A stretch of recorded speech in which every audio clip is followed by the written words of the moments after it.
Guys আমরা এখন section 5 এ চলে এসেছি। সেকশন 5 এর লাইন নম্বর 57 to 61 এটা আমরা এখন ডিসকাস করব।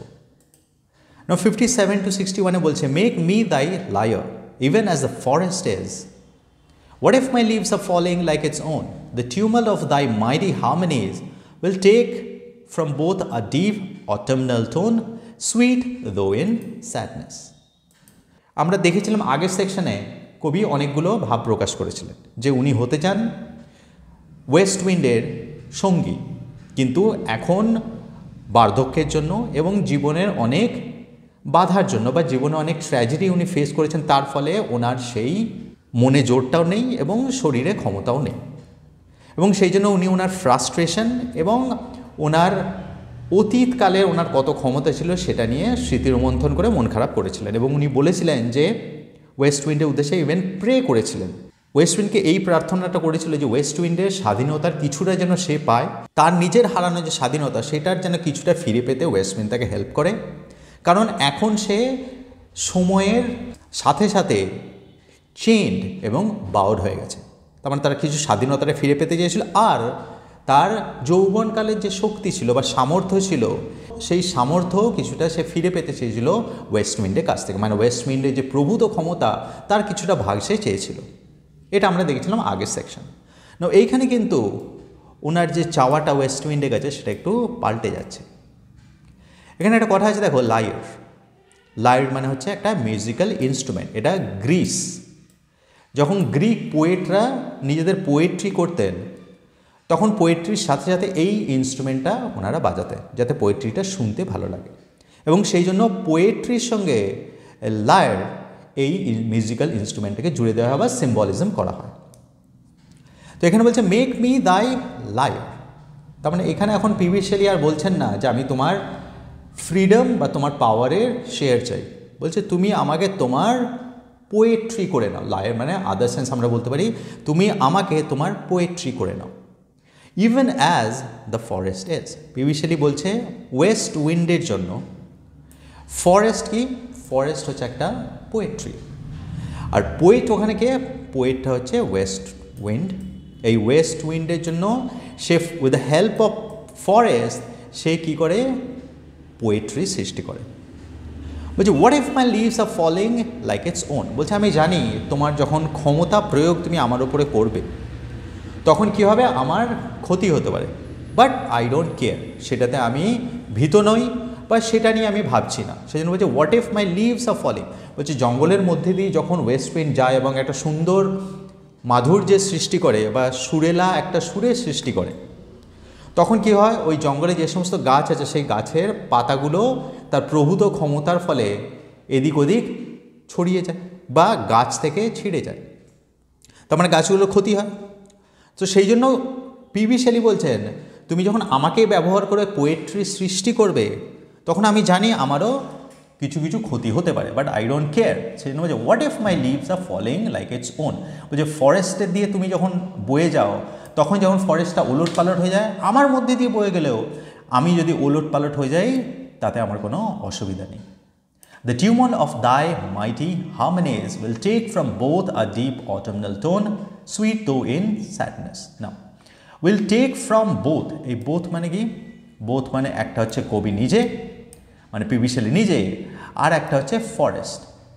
বলছে যখন তুমি এই পোয়েট্রি সৃষ্টি করো তখন তুমি উইথ দ্য হেল্প মানে আমার মধ্যে দিয়ে গিয়ে বা ফরেস্টের মধ্যে দিয়ে গিয়ে এই পোয়েট্রিটা সৃষ্টি করবে, তাতে আমাদের কষ্ট হবে, কিন্তু এই কষ্টটা ওয়ার্থ ইট মানে এইটা পরে আমরা যেটা পাবো সেটা হচ্ছে একটা ডিপ অটামনাল টোন, আর সুইট দো ইন স্যাডনেস, মানে আমরা যে সুরেলা ধ্বনিটা পাবো সেটার জন্য এই কষ্টটা আমরা স্বীকার করতে মঞ্জুর আছে, এবং সেই জন্যেই উনি এই কথাটা বলছেন। তারপরে এখানে বলছে পিবি শেলি নিজে পোয়েট হয়েও এক্স্যাক্টলি এই জায়গাতে নিজেকে পোয়েট হিসেবে গণ্য করছেন না।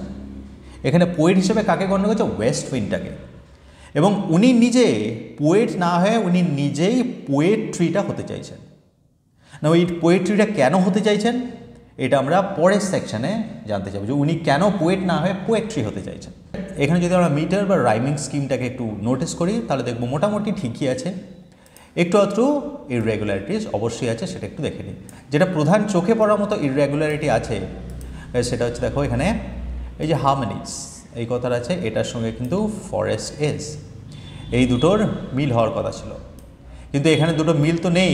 ইনফ্যাক্ট স্ল্যান্ট রাইমও মনে হচ্ছে না, স্ল্যান্ট রাইমও নেই। বেশ, এটা দিয়েছে একটা বিশেষ কারণ আছে, এটা কারণ হচ্ছে ফরেস্ট আর হারমোনিস। তাহলে ফরেস্ট মানে হচ্ছে একটা জঙ্গল, আর হারমোনিস এটাকে সৃষ্টি করে, এটা সৃষ্টি করে ওয়েস্ট উইন্ড। তুমি বলতে চাইছেন এই ফরেস্ট এই ওয়েস্ট উইন্ড ছাড়া কিছুই না, ফরেস্ট হচ্ছে একমাত্র একটা মানে বোরিং আনইন্টারেস্টিং একটা জিনিস মাত্র। কিন্তু এই ফরেস্টটাই একটা এই যে সুইট দো স্যাডনেস, একটা মিষ্টি সুরেলা কিন্তু একটা স্যাড, একটা বিষাদময় মিউজিকের সৃষ্টি করে তখনই যখন ওয়েস্ট উইন্ড তার থ্রু দিয়ে বয়। তার মানে উনি ফরেস্ট আর ওয়েস্ট উইন্ডের মধ্যে কতটা পার্থক্য আছে, মানে ফরেস্ট আর ওয়েস্ট উইন্ডের মধ্যে কতটা গুণগত পার্থক্য আছে ইনফ্যাক্ট সেটা বোঝানোর জন্য এর মধ্যে কোনো রাইমসই রাখেননি। যে কারণ উনি বলতে চাইছিলেন যে ফরেস্ট আর ওয়েস্ট উইন্ডের মধ্যে কোনো ম্যাচই হয় না, forest is just a forest without the west wind. West wind আছে বলেই ফরেস্ট একটা লায়ের মতো কাজ করে এবং একটা সুন্দর পোয়েট্রি বা একটা মিউজিক্যাল হারমোনি সৃষ্টি করতে পারে। যেহেতু এখানে ওয়েস্ট উইন্ডের উপস্থিতি আছে সেজন্য আয়াম্বিক পেন্টামিটার আমরা দেখব যে ঠিকঠাকভাবে ফলো করা হয়নি, কারণ ওয়েস্ট উইন্ড তার ভায়োলেন্ট ফোর্সের মাধ্যমে সেই আয়াম্বিক পেন্টামিটারটাকে ফলো করতে দিচ্ছে না। Now line number 61 to 64. Be thou spirit fierce, my spirit, be thou me impetus one, drive my dead thoughts over the universe, like withered leaves to quicken a new birth. Now এখানে thou এই কথাটা আছে দেখো, আর spirit fierce এই কথাটা আছে, আর মাই spirit. তো এর আগের সেকশন আমরা দেখছিলাম কবি একটা অন্য জিনিস চাইছিলেন। উনি কী চাইছিলেন? উনি প্যাসিভলি মানে অ্যাক্টিভলি অংশগ্রহণ করতে চাইছিলেন না, উনি চাইছিলেন যা করার ওয়েস্ট উইন্ডই করুক, আর ওয়েস্ট উইন্ডের কার্যসিদ্ধির জন্য আমি যতটা পারবো কাজে লাগার চেষ্টা করব। সেই জন্য ও বলেছিল যে ওয়েস্ট উইন্ডই হচ্ছে পোয়েট, আর তার থ্রু দিয়ে ওয়েস্ট উইন্ড পোয়েট্রি সৃষ্টি করবে। মানে উনি নিজে পোয়েট্রি হতে চেয়েছিলেন, নিজে কিন্তু পোয়েট হতে চাননি। কিন্তু এইখানে আবার ওয়েস্ট উইন্ডের প্রতি তার যে প্রার্থনা বা প্রেয়ার বা তার যে আশা সেটা আবার পাল্টে যাচ্ছে। এক্সপেকটেশনটা হচ্ছে এখানে বলছে বি দাও স্পিরিট ফিয়ার্স, মানে ওয়েস্ট উইন্ডকে বলছে। মাই স্পিরিট বলছে তুমি, এখন আমি প্যাসিভলি অংশগ্রহণ করতে চাই না, আমি সরাসরি চাই তুমি হয়ে যেতে, বা আমি চাই তুমি আমার মধ্যে চলে এসো। তার মানে ওই যে স্পিরিট মানে আত্মা, মানে আমি তোমার আত্মা হতে চাই বা তুমি আমার আত্মাতে পরিণত হও। তার মানে এখন পিবি শেলি ওয়েস্ট উইন্ডের সঙ্গে একাত্ম হয়ে যেতে চাইছে। কিন্তু এখানে উনি ভোলেননি যে ওয়েস্ট উইন্ড আর ওনার মধ্যে পার্থক্যটা কতটা। উনি বারবার এটা রিডার্সদের মনে করিয়ে দিতে চাইছেন যে আমার আর ওয়েস্ট উইন্ডের মধ্যে কিন্তু পার্থক্য অনেক, এটা জাস্ট আমার একটা মনের ডিজায়ার বা ইচ্ছা বা প্রবল ইচ্ছা। কীভাবে বুঝবো? দেখো এখানে একটা এনজাম্পমেন্ট করা আছে, কারণ এখানে থটটা এখনও শেষ হয়নি, এবং এখানে এনজাম্পমেন্টের পরে মাই স্পিরিট কথাটা ইউজ করা হয়েছে। তার মানে এই দুটোকে আলাদা করা হয়েছে। তার মানে বলা হচ্ছে এই যে ওয়েস্ট উইন্ড আর স্পিকার এই দুটোর মধ্যে অনেক পার্থক্য আছে, এবং সেই পার্থক্যটা এই কমার মাধ্যমে বোঝানো হচ্ছে। কিন্তু তার সত্ত্বেও পার্থক্য থাকা সত্ত্বেও উনি চাইছেন ওয়েস্ট উইন্ড যেন আমার মধ্যে সে দিয়ে যায়, বা আমি যেন ওয়েস্ট উইন্ডের আত্মাতে পরিণত হই। আবার বলছে দেখো সেই কথাটাই উনি এক্সটেন্ড করেছেন। উনি বলছেন বি দাও মি, মানে তুমি আমি হয়ে যাও। ইম্পেটাস ওয়ান, ইম্পেটাস মানে চালিকা শক্তি, মানে তুমি এমন হয়ে যাও যে তুমি ছাড়া যেন আমি চলতে না পারি, মানে তুমি আমার চালিকা শক্তিতে পরিণত হও, মানে ইনফ্যাক্ট ইন আদার টার্মস তুমি আমার আত্মাতে পরিণত হও, মানে তুমি আমার সম্পূর্ণ সত্তার উপরে অধিকার করে নাও। নাও এইটা চাইছেন কেন? এই দুটো জিনিসে উনি এই মনোবাঞ্ছাটা প্রকাশ করলেন। তাহলে এইরকম কেন করতে চাইছেন উনি? কেন ওয়েস্ট উইন্ডকে এরকম করতে বলছেন? কারণ উনি বলছেন drive my dead thoughts over the universe like withered leaves to quicken a new birth. Dead thoughts, now এই থটসগুলো ডেড কেন? কারণ আমরা দেখেছি কবি এখন বলছেন যে লাইফের অনেক ট্র্যাজেডি ফেস করার ফলে এবং ওনার বয়স হয়ে যাওয়ার ফলে ওনার মধ্যে সেই ক্ষমতা নেই, উনি এখন চেইনড হয়ে গেছেন এবং বাউড হয়ে গেছেন এবং ঝুঁকে পড়েছেন। তো সেই জন্য ওনার যখন ক্ষমতা ছিল যৌবনকালে, তখন উনি যত স্বাধীন মনস্কভাবে ভাবতে পারতেন, যত স্বাধীন চেতা ছিলেন, ওনার চিন্তা ভাবনা যত স্বাধীন ছিল সেগুলো এখন আর নেই। মানে ওনার আগে যে স্বপ্ন ছিল যে উনি জীবনে কি কি করবেন, সেই স্বপ্ন উনি আর এখন দেখেন না। মানে ওনার একটা মোহভঙ্গ বা স্বপ্ন ভঙ্গের মতো হয়েছে, এবং সেই জন্যই এটাকে ডেড থটস।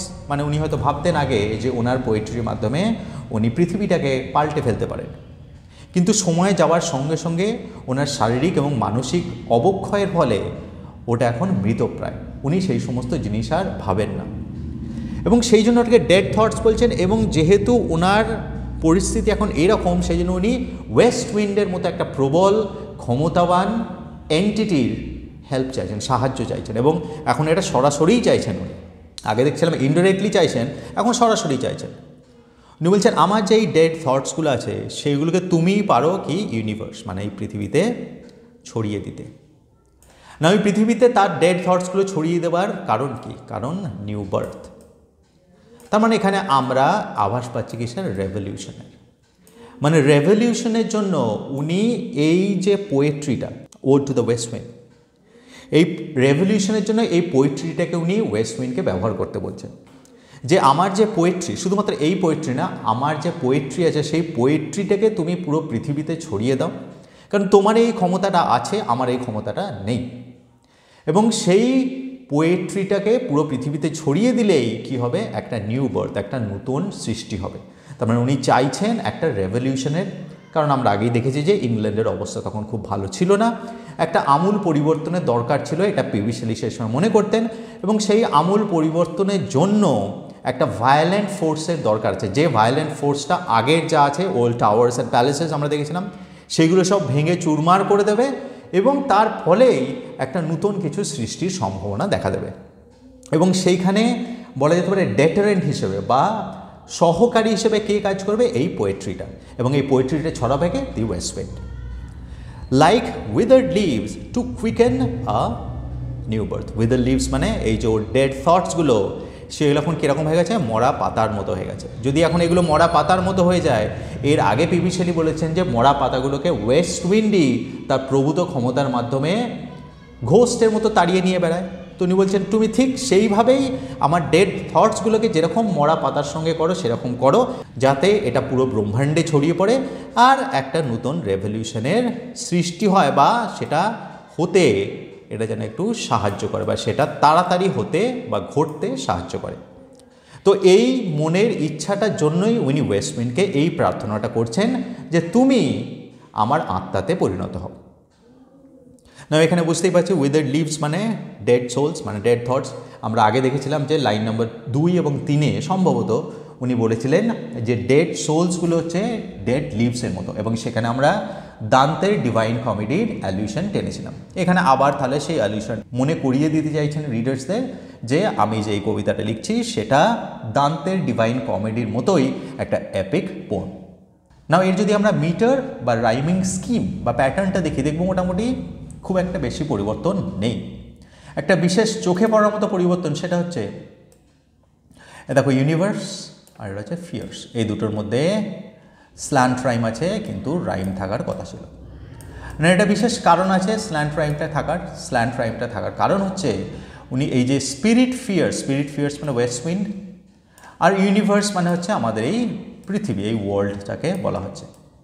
তো উনি বলছেন এই ওয়েস্ট উইন্ড এবং এই আমাদের যে পৃথিবী, এই পৃথিবীর মধ্যে অনেক পার্থক্য আছে। ওয়েস্ট উইন্ড একটা আলাদাই জিনিস, ওর ক্ষমতাই আলাদা, মানে প্রাকৃতিক ক্ষমতাকে বলছেন। সেই প্রাকৃতিক ক্ষমতা ওয়েস্ট উইন্ডের সঙ্গে আমাদের যে মেটেরিয়ালিস্টিক ওয়ার্ল্ড, সেই ওয়ার্ল্ডের কোনো তুলনা চলে না। যেহেতু তুলনা চলে না, সেই জন্য এই দুটোর মধ্যে কোনো রাইম উনি খুঁজে পাননি বা ইচ্ছা করে দেননি।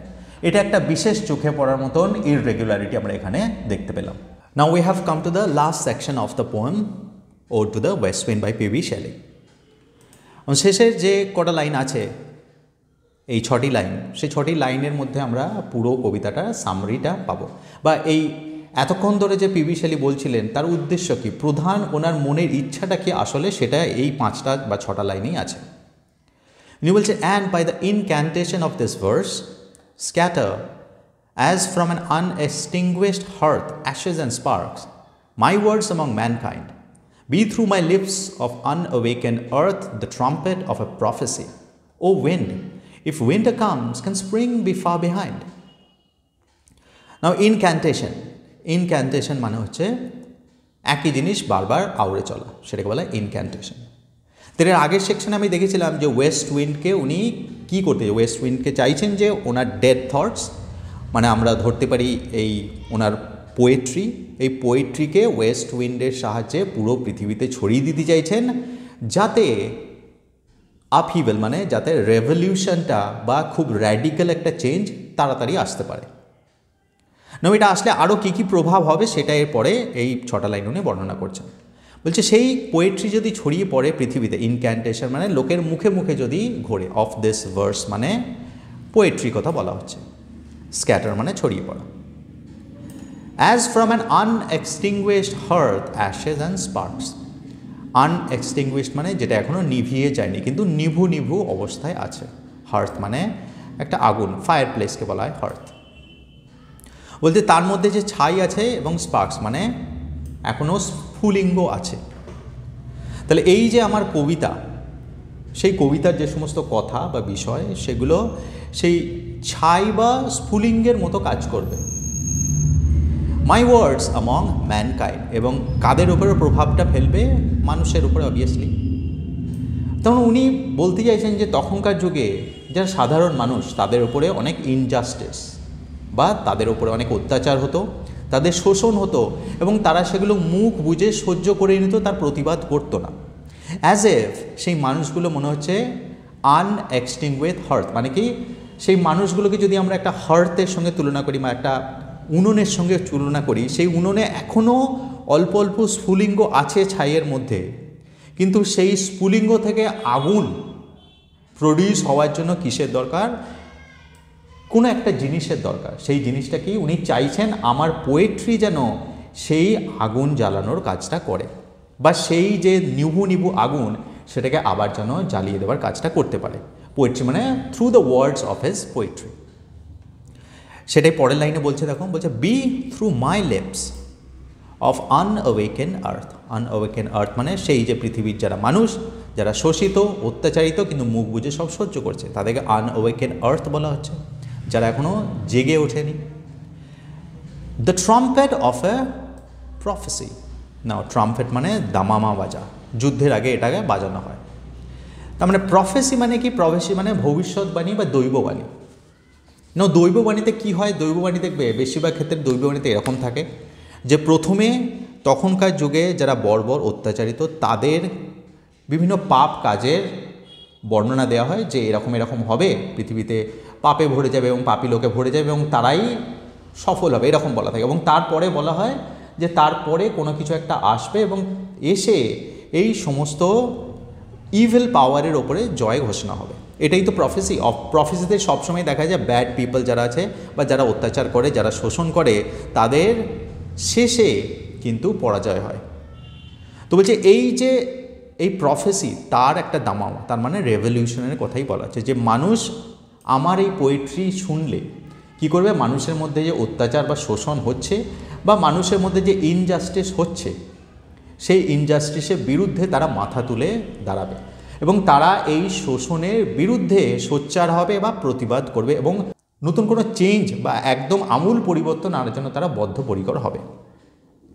এবং এই আমূল পরিবর্তন আনার জন্য উনি আবার সেই প্রথম সেন্ট্রাল পয়েন্টে ওনার ফিরে যাচ্ছেন, যে ওয়েস্ট উইন্ড যেমন আমূল পরিবর্তন আনার জন্য প্রথমে ডেস্ট্রয় করেছিল। ফর এক্সাম্পল আমরা দেখছিলাম সিডসগুলোকে তার সোর্স থেকে সে এক প্রকার কেড়ে নিয়ে এসে উইন্ট্রি বেড মানে কবর দিয়েছিল এবং তার ফলে এবং উইন্টারে সেই কবরের অবস্থাতেই, সেই সমাধিস্থ অবস্থাতেই বীজগুলো থাকে, কিন্তু তারপরে আবার যখন স্প্রিং আসে সেই সমাধিস্থ অবস্থা থেকে সেই সিডসগুলো থেকে বিভিন্ন ধরনের ফুল ফলে জন্ম হয় এবং পুরো পৃথিবীতে ফুল ফলে ভরে ওঠে।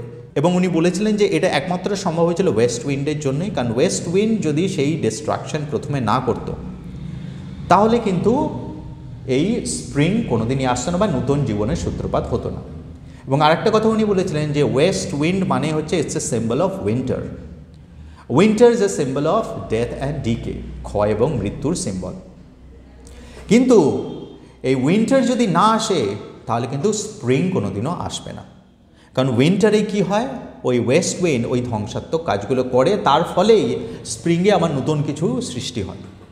তাহলে এটা ছিল ওনার সেন্ট্রাল থিম। এখানেও সেটাই বলছেন যে এই যে রেভলিউশনে কেন দরকার আছে, কারণ পুরনো যে সমস্ত প্রথা এবং পুরনো যে সমস্ত পন্থা বা যে সমস্ত নিয়ম রীতি চলে আসছে সেগুলোকে সম্পূর্ণভাবে ধ্বংস করতে হবে, এবং এই ধ্বংসটা হচ্ছে হেলদি, মানে স্বাস্থ্যকর। এই ধ্বংসটা হলেই তবেই নতুন কিছুর সৃষ্টি হবে বা নতুন কিছু সৃষ্টি হওয়ার সুযোগ পাবে। এবং এই সমস্ত জিনিস করার জন্যই স্ফুলিঙ্গ হিসেবে কী কাজ করবে, আমার পোয়েট্রিটা।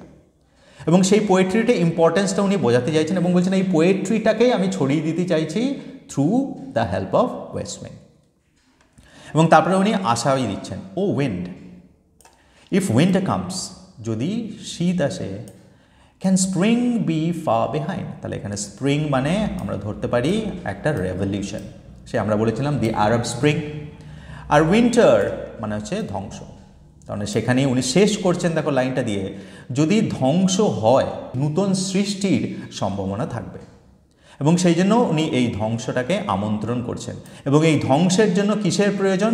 এই ধ্বংসের জন্য আমাদের এই যে আনঅওয়েকেন আর্থ আছে বা আনঅওয়েকেন আর্থের এই যে মানুষ আছে তাদেরকে জাগানোর প্রয়োজন।